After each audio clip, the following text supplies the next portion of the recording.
தஞ்சையில் ஒரே நாளில் தாய் தந்தையை இழந்து பரிதவிக்கும் 3 குழந்தைகளின் நிலை காண்போரை கண்கலங்கச் செய்கிறது. வடக்கு வாசல் சுண்ணாம்புக்கார தெருவைச் சேர்ந்த தம்பதி மெய்யழகன் மற்றும் மல்லிகா. ஏழை தம்பதியான இவர்களுக்கு 2 பெண் குழந்தைகளும் ஒரு ஆண் குழந்தையும் உள்ளனர். கோடை விடுமுறைக்காக குழந்தைகளை கூட்டிக் கொண்டு மல்லிகா அவரது தாயார் வீட்டிற்கு சென்றுள்ளார். இந்நிலையில் சைக்கிள் ஸ்டாண்டில் வேலைக்கு சென்றுவிட்டு வீட்டிற்கு வந்து படுத்த மெய்யழகன் படுக்கையிலேயே உயிரிழந்தார். தகவல் அறிந்து தாயார் வீட்டில் இருந்து குழந்தைகளுடன் வந்த மல்லிகா அதிர்ச்சியில் உறைந்தார். இதனையடுத்து மெய்யழகனை நல்லடக்கம் செய்துவிட்டு வீடு திரும்பிய போது வீட்டில் இருந்த மல்லிகாவும் மயங்கி விழுந்து உயிரிழந்தார்.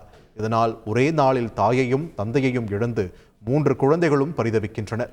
குழந்தைகளின் இந்த நிலை காண்போரை கண்கலங்கச் செய்கிறது. புதுக்கோட்டை மாவட்டம் அறந்தாங்கி அருகே குளத்தில் குளிக்கச் சென்ற மூதாட்டியை கொன்று 20 சவரன் நகைகள் கொள்ளையடிக்கப்பட்ட சம்பவம் அதிர்ச்சியை ஏற்படுத்தியுள்ளது.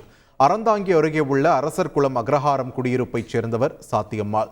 இவரது மருமகள் அப்பகுதியில் கவுன்சிலராக இருக்கும் நிலையில் சம்பவத்தன்று வீட்டின் அருகே உள்ள குளத்தில் மூதாட்டி குளிக்கச் சென்றிருக்கிறார். நீண்ட நேரமாகியும் மூதாட்டி வீடு திரும்பாததால் சந்தேகமடைந்த உறவினர்கள் குளத்திற்கு சென்று பார்த்தபோது அங்கு மூதாட்டியின் கைப்பை கிடந்திருக்கிறது. உடனே குளத்திற்குள் இறங்கி தேடிய கிராம மக்கள் மூதாட்டியை இரத்த வெள்ளத்தில் சடலமாக மீட்டது பெரும் அதிர்ச்சியை ஏற்படுத்தியிருக்கிறது.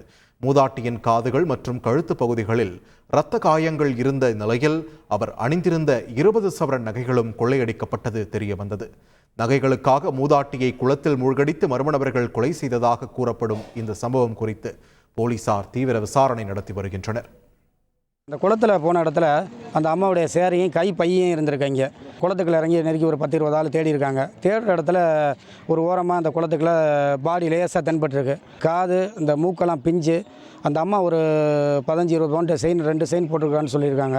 அப்போ அதில் செயினை அறுத்துக்கிட்டு அந்த தோடு மூக்குத்தி இதெல்லாம் காதோடு வச்சு பிச்சு எடுத்துகிட்டு போயிட்டாங்க சமூக விரோதிகள். ஒரு ஒன்றிய குழு உறுப்பினருடைய தாயாருக்கே இந்த நிலைமைன்னா மற்றவங்களாம் எப்படி ஒரு பாதுகாப்பு இல்லாமல் வாழ முடியும்? சிவகாசி அருகே கந்துவட்டி கொடுமையால் மகளுடன் சேர்ந்து தாய் தற்கொலை செய்து கொண்ட சம்பவம் அதிர்ச்சியை ஏற்படுத்தியுள்ளது.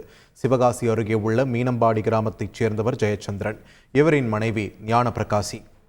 தம்பதிக்கு 24 வயதில் ஷர்மிளா என்ற மகள் இருந்த நிலையில் அதே பகுதியைச் சேர்ந்த ஆறுமுகம் என்பவரிடம் இருந்து 4 லட்சம் ரூபாய் பணத்தை தம்பதி கடன் பெற்றுள்ளனர்.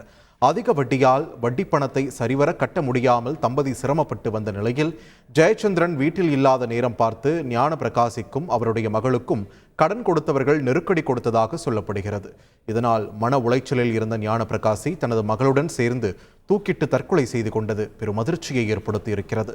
சம்பவம் குறித்து தீவிர விசாரணை நடத்தி வந்த போலீசார் கந்துவட்டி கொடுமையால் தாய் மற்றும் மகளுக்கு தொல்லை கொடுத்ததாக கூறி 60 வயதை கடந்த மூதாட்டி ராஜகுமாரி மற்றும் குருவம்மாளுடன் சேர்ந்து ஆறுமுகத்தையும் கைது செய்து சிறையில் அடைத்துள்ளனர்.